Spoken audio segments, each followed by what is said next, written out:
萧长坤回过神来的时候，早已是泪流满面，而他对面的那个学员以为他身体不适，又再次问了他一声：“萧副会长，要不要我帮您给家人打个电话，让您爱人来接您回去啊？”萧长坤的脑海中瞬间浮现出马兰那张尖酸刻薄的脸庞，吓得浑身一抖，连忙擦去眼泪，支支吾吾道：“不用麻烦了，我就是眼里进东西了。”那人明显不信他这么拙劣的借口，连忙关切地说道：“萧副会长，要不还是给您家里人打个电话吧，或者我帮您叫个代驾送您回去。”“不用。”萧长坤赶紧摆手道：“我给我女婿打个电话，让他来接我吧，他刚好回金陵了，应该没什么事儿。”说罢，他赶紧掏出手机，给叶晨打了过去。就在几分钟前，叶晨刚从咖啡厅离开，准备先送贺远江上车，见贺远江径直走向一辆国产新能源车，有些疑惑地问道：“贺叔叔，您之前好像开的不是这款车吧？这车是新买的。”贺远江笑道：“在学校给学生讲金融，讲碳中和，讲新能源，又讲供应链。前段时间做了个关于国产新能源汽车弯道超车的课题，为了深入了解一下，所以干脆就换了一辆国产的新能源车，也算是用实际行动支持一下国产造车行业。”叶晨点点头，说道：“我前几天见了我外公和2个舅舅，安家现在也在国内投资了新能源领域，先布局的是动力锂电池，他们对新能源还是很看好的。”贺远江眼睛一亮，笑着说道：“动力电池是个好赛道，虽然现在入局晚了一些，但这是新能源产业的核心。新能源汽车成本最高的零部件就是动力电池，所以谁能拿到性价比最高的电池，谁就能造出最有性价比的车。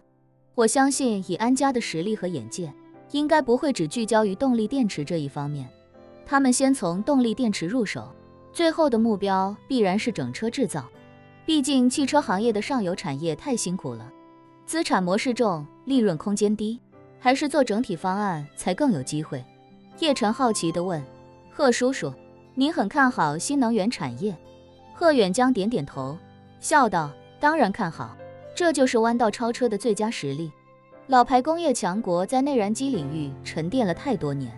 形成了自己的技术壁垒以及自己的定位舒适区，后来者只能一路模仿它，但根本没机会在它的赛道上超越它。这种情况下，只能想办法换一个他们还没开始关注的新玩法，先在这个新玩法上闷头发展，等发展到一定程度的时候，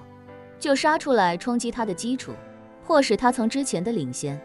变成来你的赛道追逐你，这样就能颠覆他们之前的所有优势。”说到这里，贺远江又道：“你有没有研究过苹果耳机是怎么用一款产品弯道超车的？”叶晨摇摇头：“没有。”贺远江道：“这么多年，老牌耳机厂商都在鼓吹动圈，鼓吹音质，鼓吹线材，鼓吹各种普通人根本不明白的数据和技术。苹果要是在他们那些标准里去跟他们竞争，根本就没有机会。但苹果直接搞了一款双耳独立的真无线耳机，打开盖就能自动连接，戴耳朵上就自动切换，拿下来就自动暂停，放回去就自动充电。至于什么音质不音质，根本不重要，其他品牌不都在研究音质吗？我就偏偏不跟你谈音质，我偏要在音质之外，你没关注到的层面下功夫，然后再来跟你竞争，这就是弯道超车。你看现在的耳机市场，已经完全被苹果耳机以及苹果耳机的效仿者所统治。可以负责任地说，传统有线耳机上百年的发展已经被彻底颠覆了。相信新能源汽车在将来的某一天，也能颠覆整个汽车行业。说着，贺远江又道：“当然，现在聊这些还为之尚早。新能源汽车毕竟还不是主流，但也正因为它还没成为主流，所以对创业者来说才有机会。一旦它挤掉燃油车成了主流，等于屠龙者终成恶龙，很多人就开始研究下一个新赛道了。安家现在进来，虽然没抢得先机，但依旧不算晚。”叶晨又问：“现在国产新能源品牌已经太多了，您觉得整车制造还有机会吗？”“当然有。”贺远江认真道，现在的新能源品牌确实很多，而且很多都在生死线上挣扎，死掉的也大有人在。但汽车市场这么大，新能源只占了其中的一小部分，这就证明新能源的未来还大有可为。而且现在进军新能源整车制造，竞争对手如果瞄定在其他新能源品牌上，格局就确实有点小了，应该把格局放大一些，去跟那些传统燃油车厂商做竞争。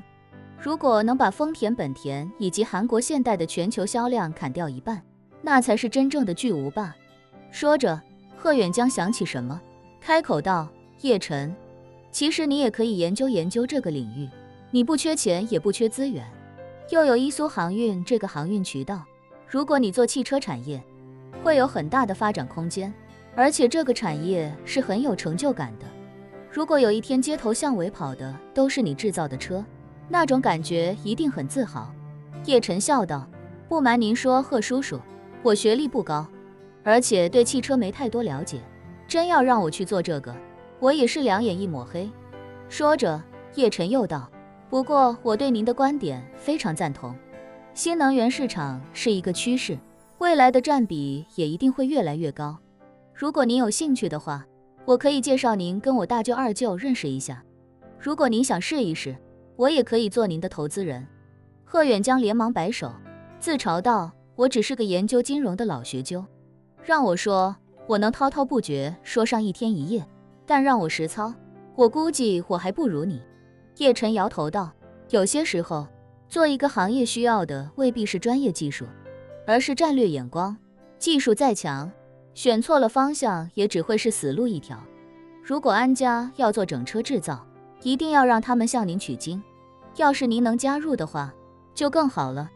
贺远江笑道，加入就算了，不过我回国之后对国内新能源市场研究还算详细，如果他们有兴趣，我可以义务做个顾问，把我的一些想法跟他们聊一聊，或许对他们能有点帮助。叶晨忙道，那太好了，这样吧，等您和韩阿姨办完婚礼，我找机会安排一下，大家一起见个面，好好聊一聊。没问题，贺远江爽快答应下来，随后说道，叶晨，我先去老年大学接你韩阿姨，咱们回头再抽时间细聊。好，叶晨点点头。目送贺远江离开之后，心中不禁打起了把贺远江从大学里挖走的念头。当初自己做伊苏航运，就想把他挖过去当负责人，但他那时候似乎对航运没什么兴趣，心思都在学校里。但是今天跟他聊了这些，叶晨发现他对新能源汽车是有十足热情在的。如果用真金白银在新能源领域搭起一个舞台，到那时再去邀请他参与进来，他大概率不会拒绝。打定主意，叶晨便决定在他婚礼过后，抓紧时间让大舅二舅过来见一见贺远江。就在这时，他忽然接到肖长坤打来的电话，他按下接听键，开口道，爸，有事吗？肖长坤声音有些沙哑颓废地说道，好女婿，你在哪呢？叶晨便道，我在外面跟朋友喝杯咖啡，聊点事情，你找我有事？肖长坤道，好女婿，你方便的话来老年大学接我一趟吧，我心里堵得慌，想找个人说说话。